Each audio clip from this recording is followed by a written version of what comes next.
of someone I wanted to mention to you. I mentioned it to the congregation here last night. Some of you have met Brandon Solomon, who is in Aviano, Italy. And some of you have met his grandmother, Naomi Weatherford. She's in her 90s, still does extremely well. She's at Eastside in Athens. Anyway, you don't know this lady, but Connie Solomon is Brandon's mother, Sister Naomi's daughter, one of her daughters. And she had a sarcoma develop on a hip probably a year and a half ago, maybe a year. And it was surgically removed, most of it, but it has come back with a vengeance. And she's immobile now, a lot of swelling in both legs. She's in a wheelchair, and there's a spot on her lung. It's just not looking good. She's too weak to take chemo. And Brandon is flying in from Aviano tomorrow, and will be here a week with her. And they're going to try to figure out a plan, of what to do. So remember Connie Solomon. Connie is probably only about a year younger than I am. So she's a young girl. Seriously, she's not. I picture Connie and the family all when we were in our 30s. And anyway, so it's not good, but keep her in your prayers. All right, I want us to go pretty quickly. I'm going to do something I do with some people, make it a little quicker. I'm going to give you a chapter content, and you just tell me the chapter number, okay? Most people like that better than I tell you like chapter 9 and you tell me what's in it. They like for me to tell what's in it and then you tell the number. All right, 9. Peter tells the apostles and the elders about his work among Cornelius. What chapter? 11, okay? Ananias signifies that there would be Agabus signifies there would be a dearth. 11, okay? The ascension of Jesus, okay? Conversion of Cornelius. Death of Herod Agrippa. 12, Day of Pentecost. Peter and John preach on Solomon's porch. Ananias and Sapphira lie and die. Peter and John are arrested and in prison. 4, okay? Stephen's speech. 7, okay? The conversion of the Ethiopian. 8. The appointment of Stephen as a special servant. 6, good. Okay, the conversion of Saul. Okay, work of Peter at Lydda. Raising of Dorcas from the dead. Okay, good. Paul goes to Lystra. 14, good. Paul goes to Antioch of Pisidia. 13, okay. Elymas seeks to, when we get in this, we're a little fuzzy. Let's don't be fuzzy. We'll be solid in our thinking. Elymas, the sorcerer, seeks to turn the proconsul from the faith. 13, good. Gentiles must be circumcised, keep the law of Moses to be saved. 15, all right. No small dissension between Paul and Barnabas. End of 15, good. And so 1536 begins what journey? Okay, second. That's good enough. All right, so 1536 begins the second journey. Paul chooses whom? Silas. Barnabas chooses John Mark and they sail to the Isle of Cyprus. And Paul and Silas go through Syria, which was where Antioch was. True or false? True. Then through the region of Cilicia, which had a large city where Paul was from. Name was Tarsus of Cilicia. Had Paul earlier preached in all that region? Yes, after his conversion, after his going into Arabia, coming back to Damascus, going down to Jerusalem, and then because of the Jews wanting to kill him, went to Caesarea, then up to Tarsus. So all that's going on. Okay, so here we have in Charlie, I think we're ready here. We go in the first journey, primarily Antioch, Cyprus, and southern what?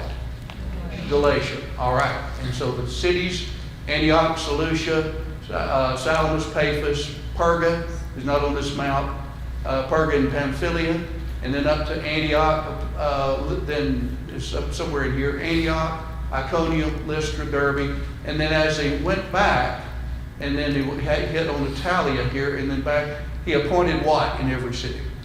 Elders, good. Second journey begins where? Antioch. Third journey begins where?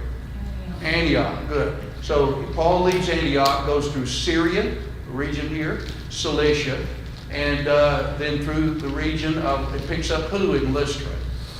Timothy. And then they go on, would have gone up into Bithynia, but the Spirit forbade them. And then it ends up in Troas and picks up somebody there.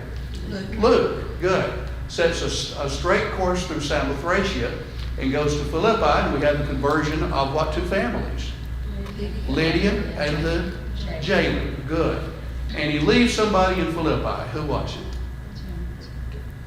Timothy and Luke. All right, and Luke stays evidently for a good while.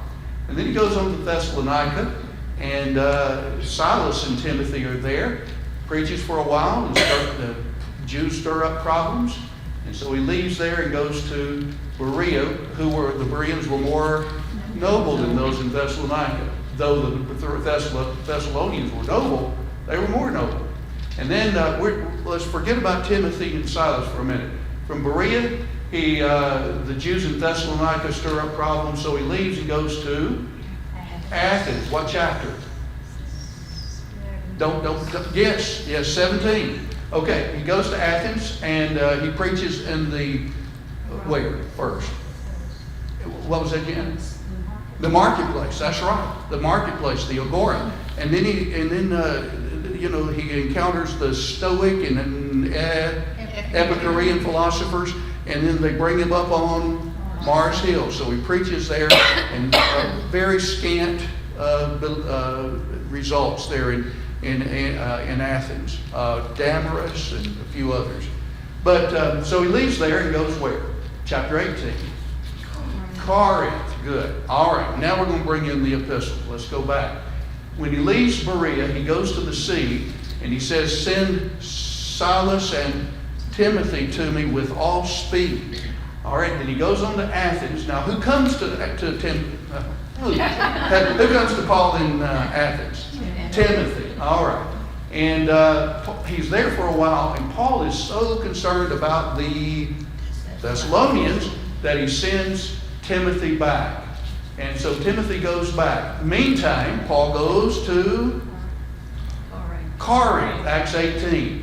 And then he stays and he meets this couple by the name of Aquila and Priscilla. They were tent makers, and he resides with them. All right. Then who comes to Paul in Corinth? Silas and Timothy. All right. What do they bring?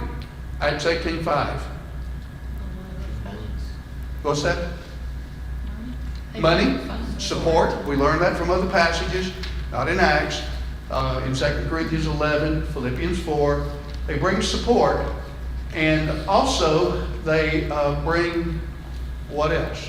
News about the Thessalonians. Is it good or bad? It's mostly good, yes. So they come back to Paul in Corinth, and they bring word of the good things that are going on. So Paul writes 1 Thessalonians from Corinth. And we want to remember that he's thankful for their faithfulness. He encourages them in a heathen world to be faithful, sanctified, even among great persecution. And they should look to the second coming of Christ. All right? And we're going to go through this very quickly. And then we went through all the chapters of 1 Thessalonians. We talked about the word sleep. And then we come to the idea there in the last chapter of being prepared. All right, while he's still at Corinth, a messenger, perhaps, we don't know this, but he's there for, we do know he's there for at least how long? It's mentioned. A year and a half, at least a year and a half. Most conservative scholars are unaware, I should say unaware, they're unsure of whether or not the year and a half just marked down to the time of Gallio and the persecution around Paul, and then after that it was longer, or if the year and a half included the persecution by the Jews and the incident with Gallio, if the whole time was a year and a half. But we know it was at least a year and a half that Paul was there. So it could have been during that time that Timothy is sent back to Thessalonica and then he returns. Or another messenger comes to Paul and brings word that there are some problems that need attention. And the problems reported were that the persecution is really intense, Paul. And so Paul, and we've already gone through chapter 1, Paul says, don't worry. It is a righteous thing with God that some things that you're enduring some persecution. But just know that while you are now, the tables are one day going to be reversed. And those who are afflicting you will themselves be afflicted at the revelation of Jesus Christ from heaven with the angels of his power in flaming fire, rendering vengeance on them that know not God and obey not the gospel, who shall,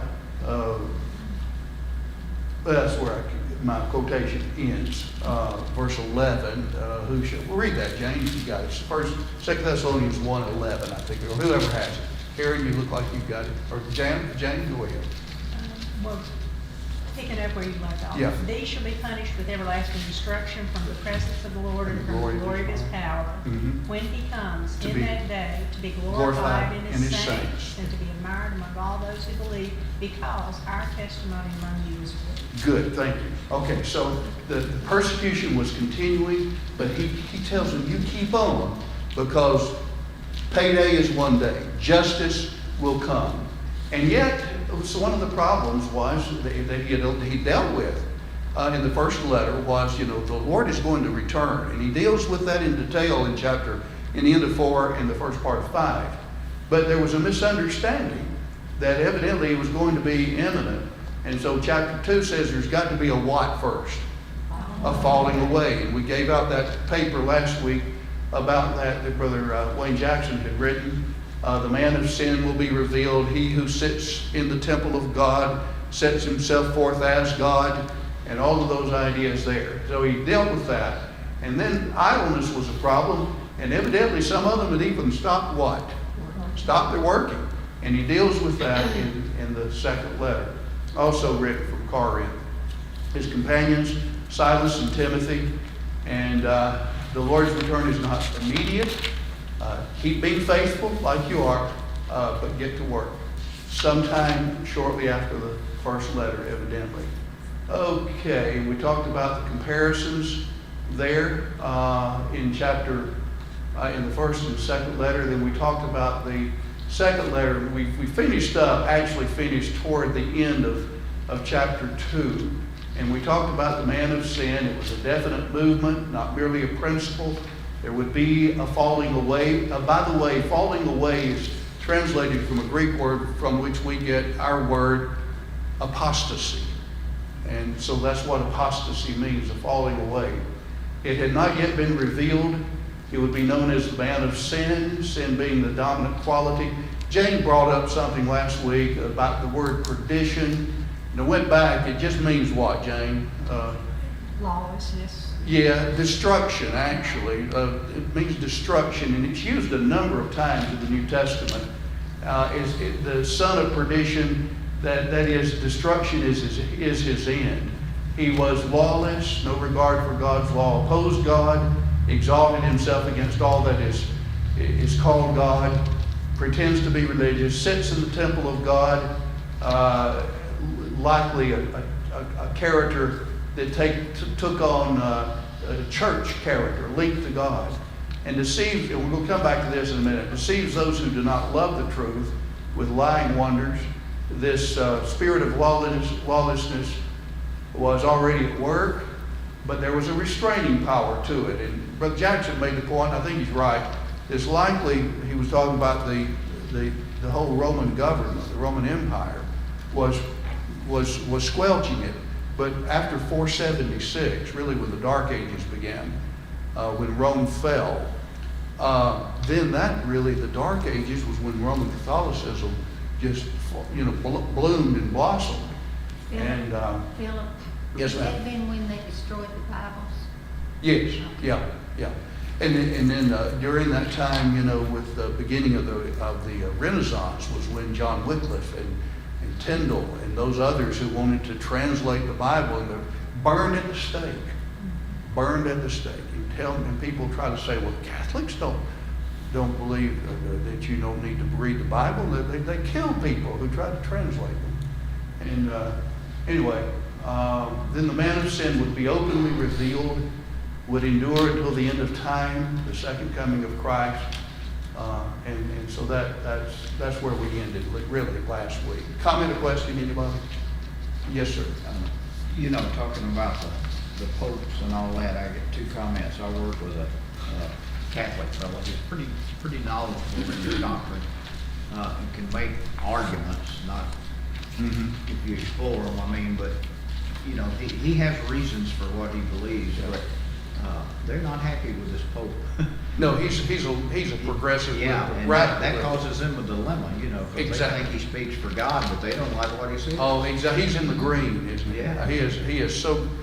He is all into the woke culture, Stuff. and yes, people who are dyed-in-the-wool Catholics are having and they have for the last probably at least 10 years, now eight years at least. They've had problems with coming to grips. Is he really speaking And one of the answers that they usually give is when they speak ex cathedra, from the chair, then they're speaking by inspiration.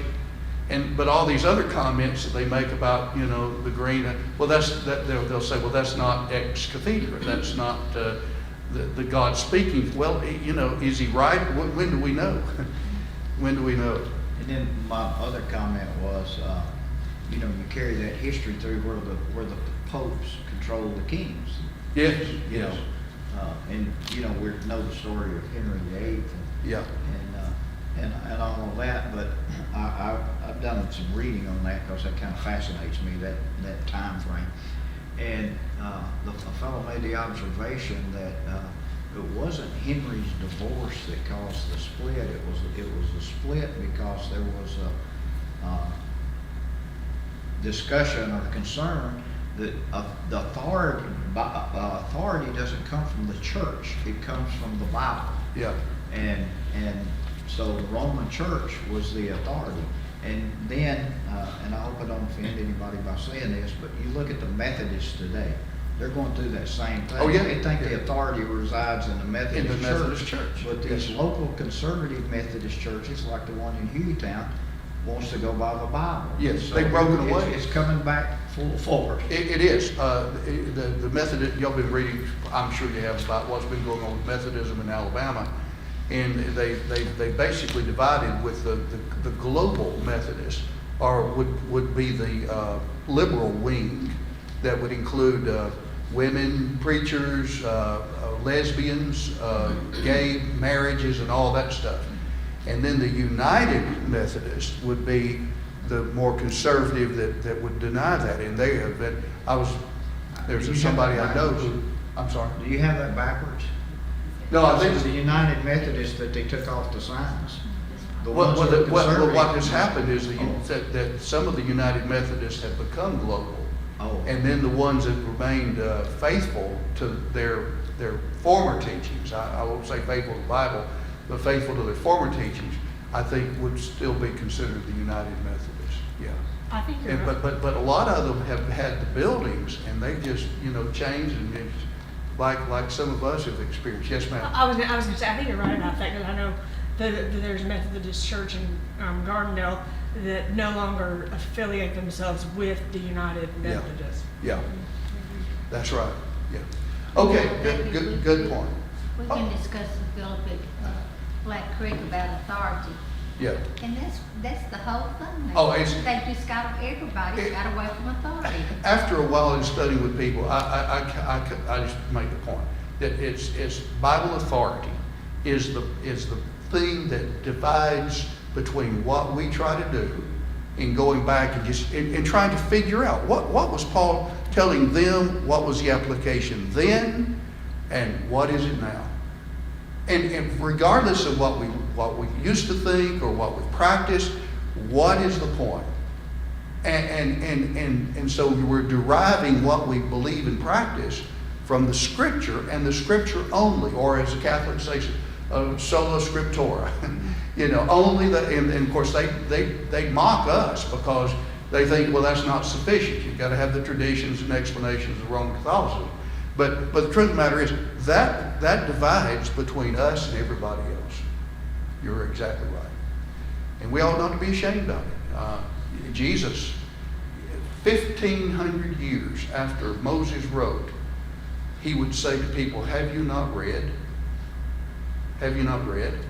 And he was referring to what Moses wrote. That was just as current for the Jews during the first century. At least Jesus said it was. It's just as current for them then as it was when God uttered it from Mount Sinai. Just as current. And, he didn't say, well, that was then and this is now, or that was during the custom of the Jews in a pagan land. No.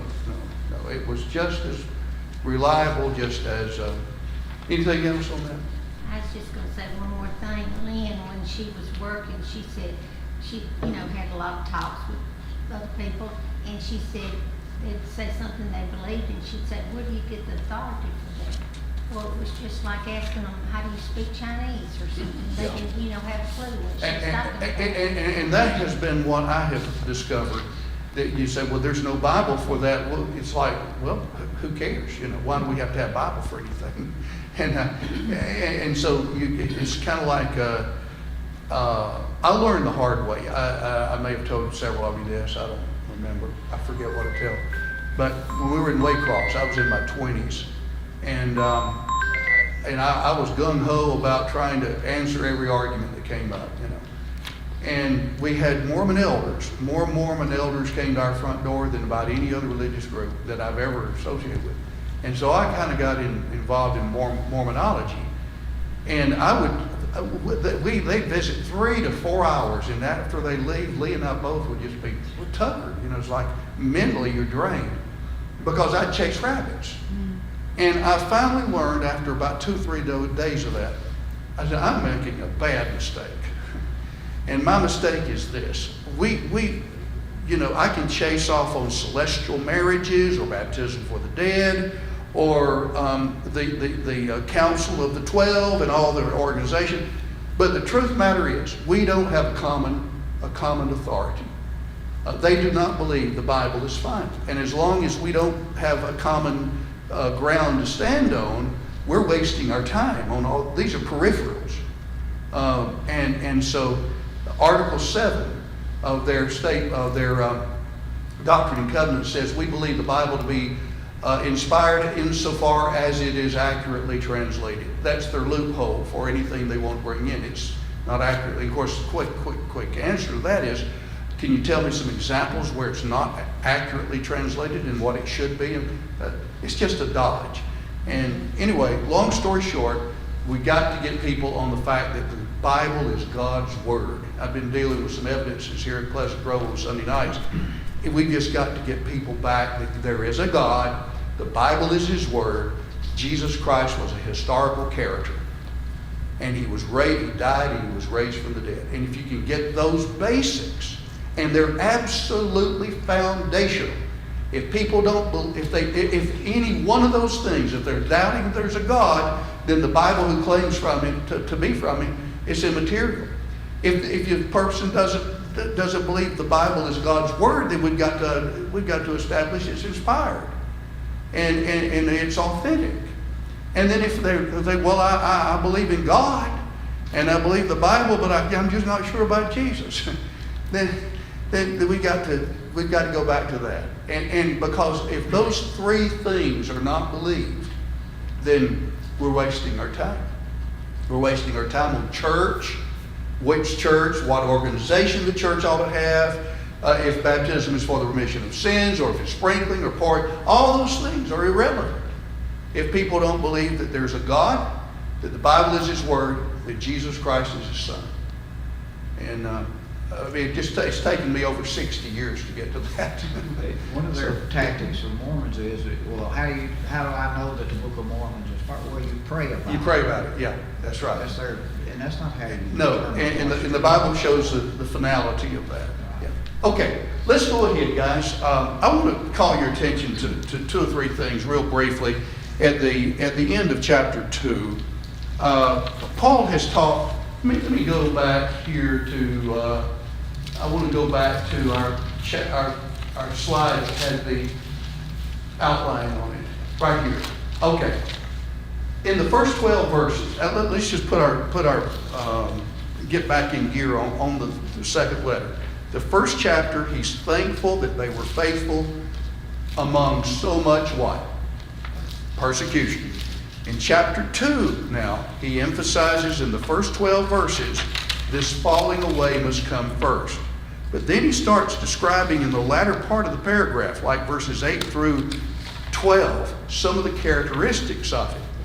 That it would come with, in verse 9, Satan was behind it, with all power, signs, and lying wonders, with all deceit of unrighteousness, or the wickedness that would come from the deception that's a part of it, for those who perish, because they receive not the love of the truth that they might be saved. And for this cause, that is the cause that they didn't have the love of the truth, then God sendeth them a working of error or a strong delusion, that they should believe a lie, that they all might be damned who believe not the truth, but had pleasure in unrighteousness. Those are the effects. Those are the effects that the cause of this falling away would have. Now, the problem was, people did not have they had not received a love of the truth. And they also had, in the last phrase of verse 12, they rather do, unrighteousness. They'd rather do wrong than right. There are a lot of people you and I know who, given the choice, here's doing right, living a sanctified life, morally pure, versus over here, do whatever you want, drink, sex, all this, drugs, whatever you want, do it. And say, I'd rather have my own way than go this route. When people rather do that, then according to Paul, he said they have pleasure in unrighteousness. I made the point before, you've got doctrinal error that people like that I know have just gone off in. They're morally pure, but they're doctrinally in error. And there's some who may have an appreciation for doctrinal purity, but morally they've gone off. Either way is wrong. And so Paul covers both, really, both ideas. But the Thessalonians, to whom he writes, it's like this big 3-letter word. But you're not in that way. We're bound to give thanks to God always for you, brethren. And then he describes the difference between what some of them had done, because, brethren, beloved of the Lord, for that God chose you from the beginning unto, or looking towards, salvation, which comes by or in sanctification, living a holy life that was revealed by the Spirit, and belief of the truth. You believe the truth. To this end, or whereunto he called you through our gospel. All right. He called you by the gospel, and when you believed it, it led to your salvation and your being a sanctified person. It's not all written in that order, but that's what it leads to. To the obtaining of what? Verse 14? The glory of our Lord Jesus Christ. So what you need to do is hold on, hold tight. Stand fast and hold the traditions which you were taught, whether by word, that is when we were with you orally, or by epistle of ours, as what I'm writing right now. I have been asked, and I assume you have too, I have been asked by some young people and some older ones as well, God sendeth them a working of error, or a strong delusion. God sends them a strong delusion? Is God fair in doing that? I've had young people ask that question. you think God is fair when he's done that to these poor innocent people? Well, contextually, it explains itself. Here you have two, let me go back to the chart, Charlie, that we were at, right here. You've got the apostasy that is dealt with in the first 12 verses. And then he says, but that's not true of you in 13 through 15. And I've tried in this chart to show that you've got two categories of people. And on each side, people had free will.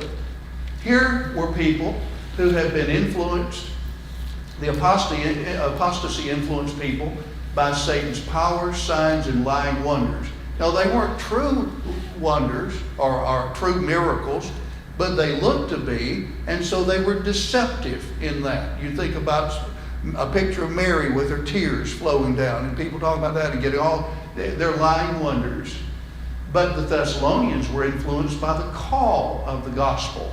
I'm thankful for you that God chose you from the beginning unto salvation and sanctification of the Spirit, belief in the truth, whereunto to this end he called you by the gospel to the obtaining of the glory. They were influenced by the call of the gospel. Paul worked real miracles among them, and their faith was in the gospel. The apostasy provided a strong delusion by deception of wickedness, or as the American Standard says, with all deceit of unrighteousness. There were a lot of things that were wrong about it, but it had a deceptive quality to it. And that deception drew people away.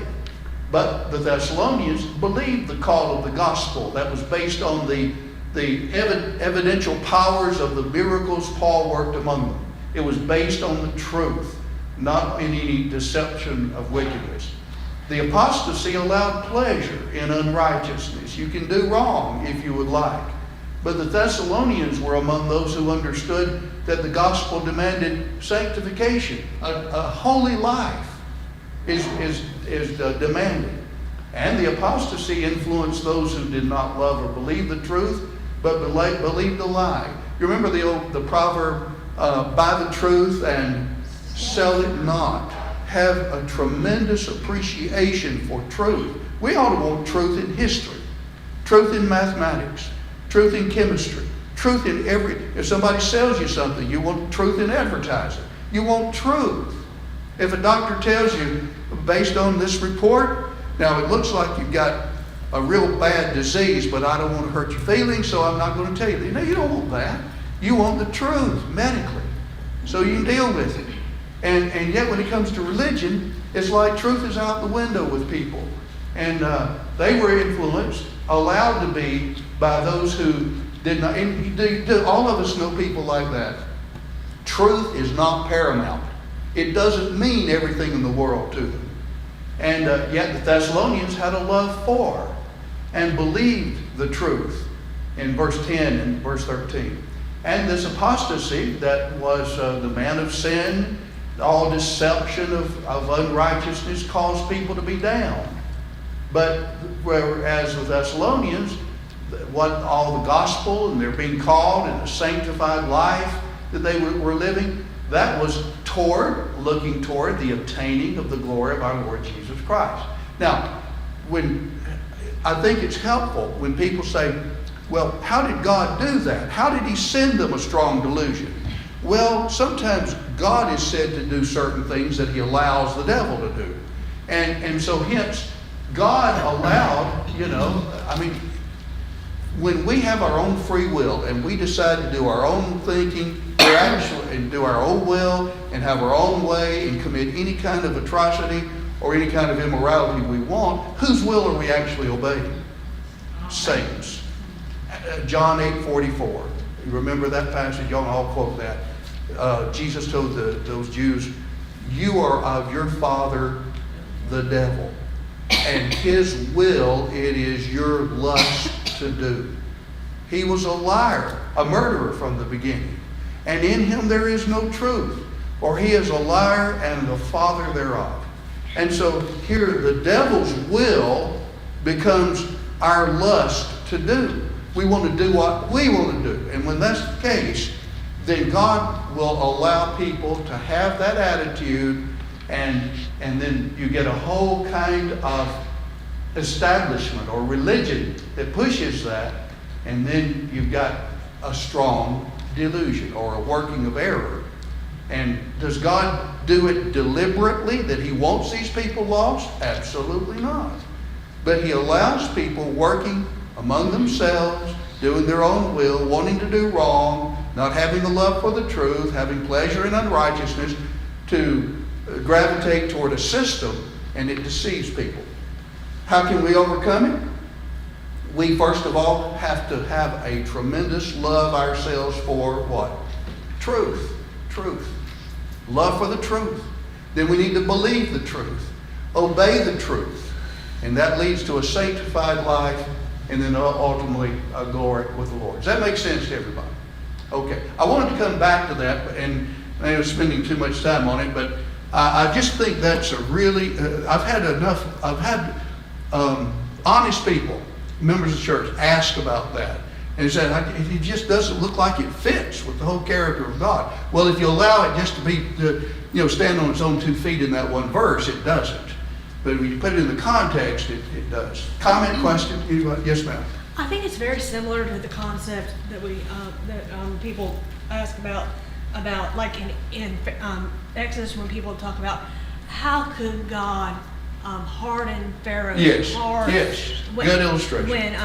When the true idea is Pharaoh had already made up his mind that he was going to behave a certain way, yeah. And because he was going to act that way, God basically was well,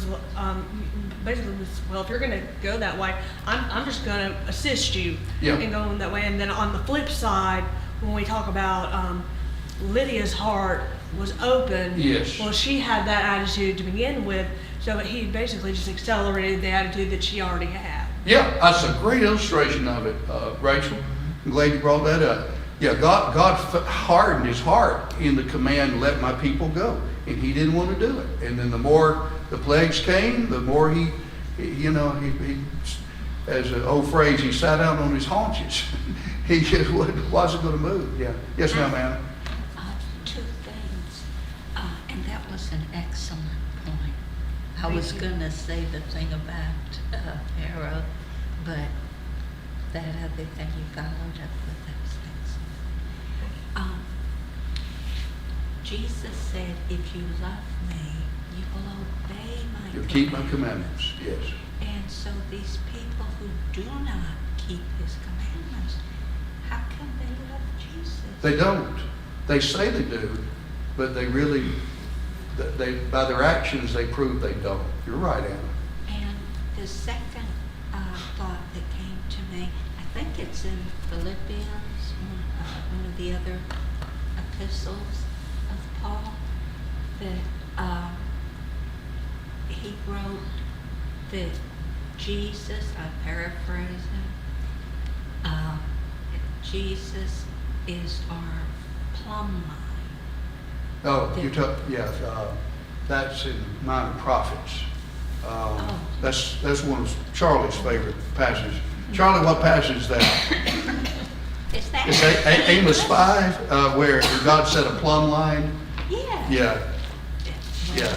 It's on the the left-hand side of my page. I know that, but I can't. You remember, Charlie? I can't hear it. What did he say?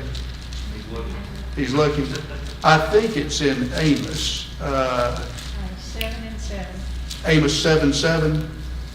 Is that right, Jenny? Go ahead and read it if you will. Thus he showed me, behold, the Lord stood on the wall made with a plumb line, with a plumb line in his hand. And then he goes on to say what the prophecy is. I'm setting a plumb line in the midst of my people Israel. I will not pass by them anymore. Yes, thank you. That's Amos 7 verse 8 that you were talking about.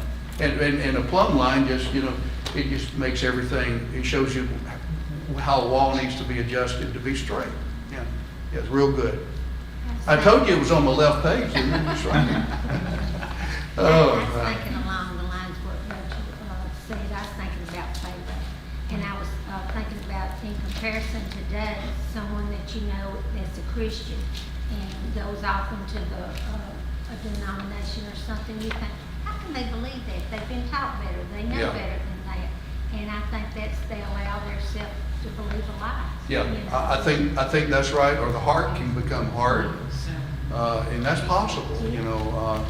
Hebrews 3, I think it's 12, 13, wherefore exhort one another day by day, so long as it's called today, so long as you have the opportunity. Lest anyone of you be hardened by the deceitfulness of sin. Yeah.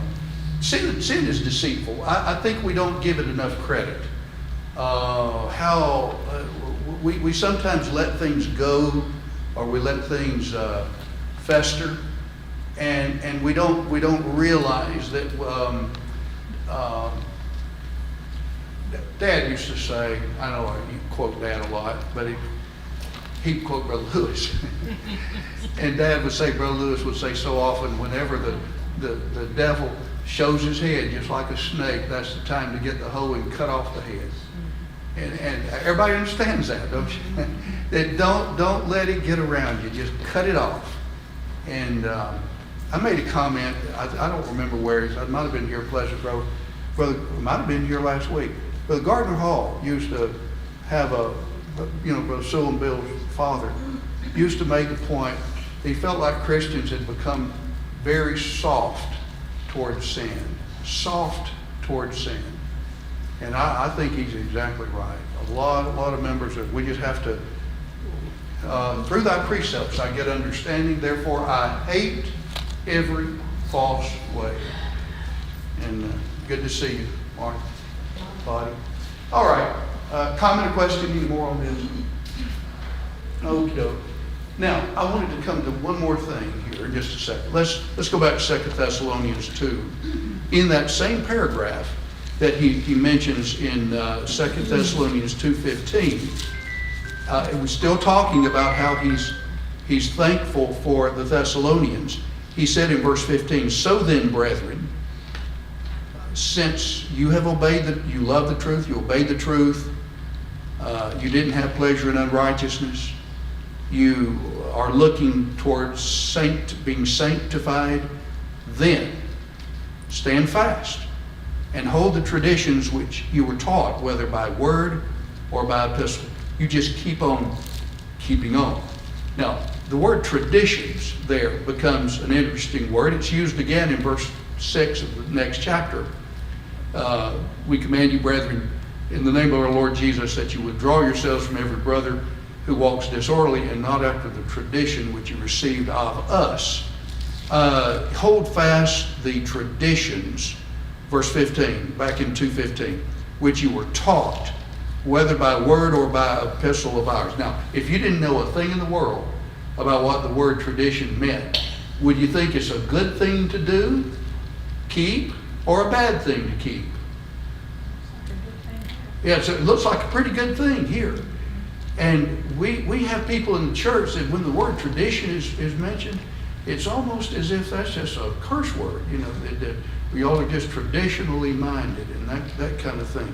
But here, even without knowing a thing in the world about it, it looks like that's something we ought to be doing, we ought to be keeping.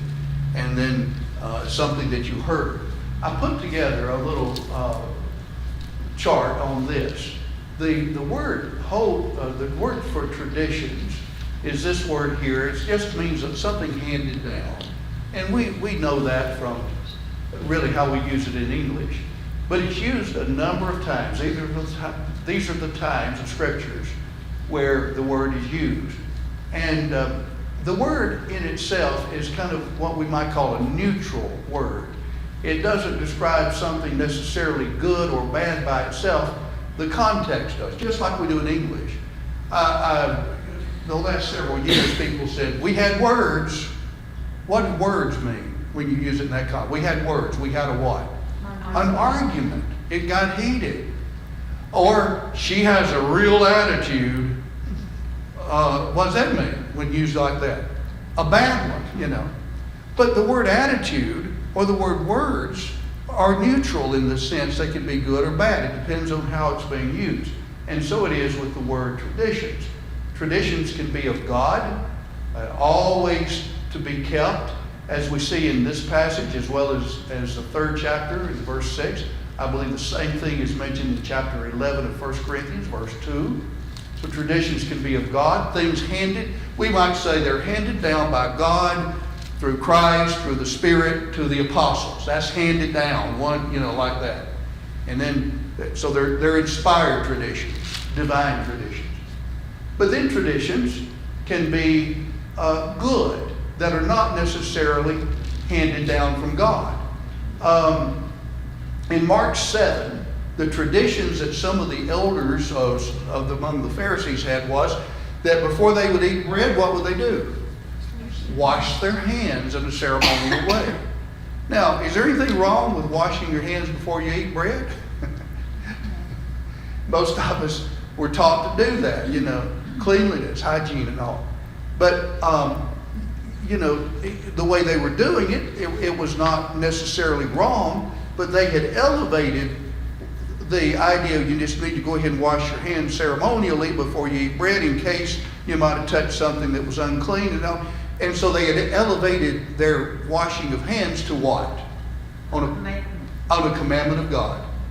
And so they put that on a par with something handed down by God. Now, traditions can be good, the washing of hands. There's not anything bad about it. Some arrangements that are traditions can be of men, but carry out divine traditions or divine ordinances. For instance, we're to meet on the Lord's Day. That's a divine commandment, a divine ordinance, a divine tradition. It's been handed down. Now, what about 10 o'clock in the morning? 9:30, 10. Well, whether it be 10 or 11, a lot of churches of Christ meet at 10 or 11, and people almost think, well, he's got to be in the a.m. It's got to be morning services. Well, it could be 2 in the afternoon. It could be 3 in the afternoon. Those are basically on traditions that have come as a result of trial and error. The number of songs we sing. I can tell you, we're going to have 2 songs, or a song and a prayer and a song, and the Lord's Supper and a song, or let's see, what is it? Now you got me confused. Randy, what do we have? Contribution. No, we have a song, then a contribution, then the preacher gets it. That's just like, clockwork. And whether we have 2 songs of prayer, that's immaterial. But I do think that there is is something to be said for where brethren know what to expect. And not catch people off guard. I think there's just common sense with that. But how many songs, how many prayers, that would be up to the individual congregations. But traditions can be bad when we elevate those traditions above divine law, where what we start practicing that might even carry out a divine command, it's on par with it. And I mentioned June meetings up in Athens, where we used to be. It was just always usually the second week in June if somebody suggested, hey, it might be better because of our schedule we had in July this year. You'd think that they, blaspheme. But now there's something to be said.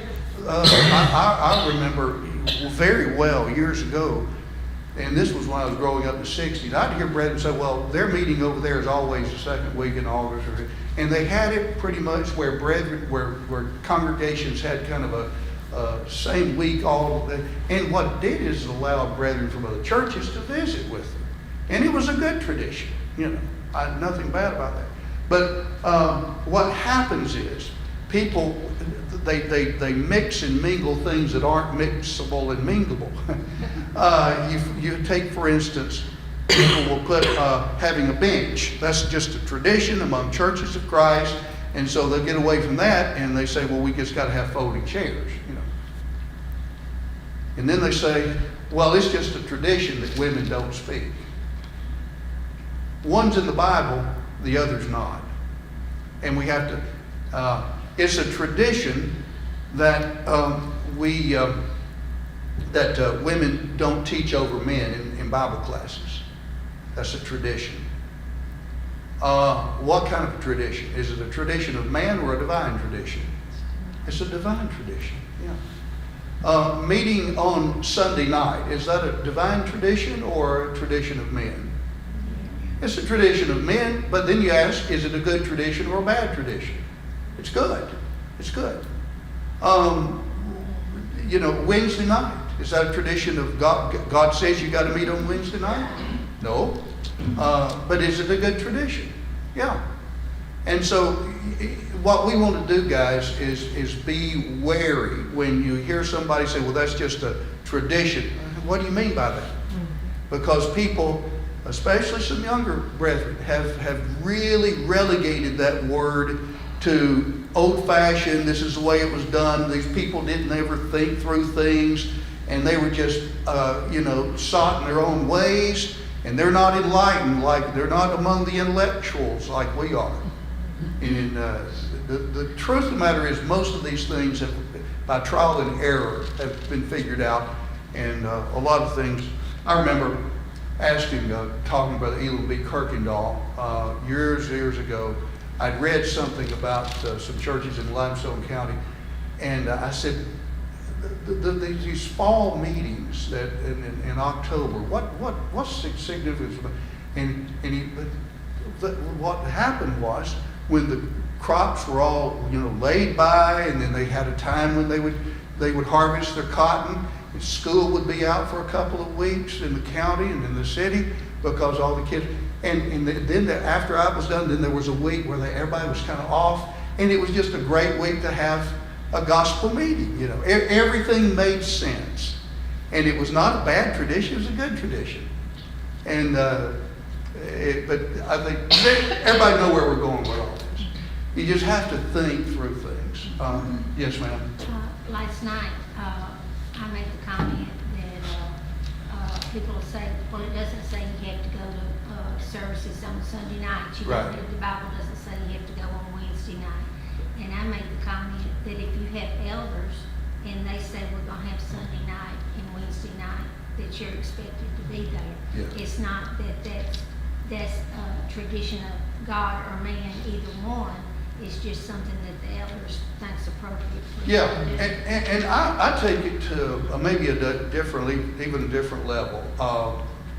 Besides that, why wouldn't a person, if they truly love the Lord and they love brethren, they love to learn, why would they not want to be at every opportunity that they could be? The Bible doesn't say you got to be a Thursday morning class. And it comes down really to, I think, is love the Lord, love your brethren, want to be engaged in a Bible class, Bible study. It really removes it from do I have to why would I not want to. You get on my pet. Well, I won't do that now. Okay, all right. This is a good time to close, isn't it? Since we got down to here anyway. No, that's the third chapter. We're in 2. We were getting to 3, and it's one. We'd not really gone a solid hour, but if Lee were feeling well to be here, she would give me the cut sign. This is time to cut. I know she would.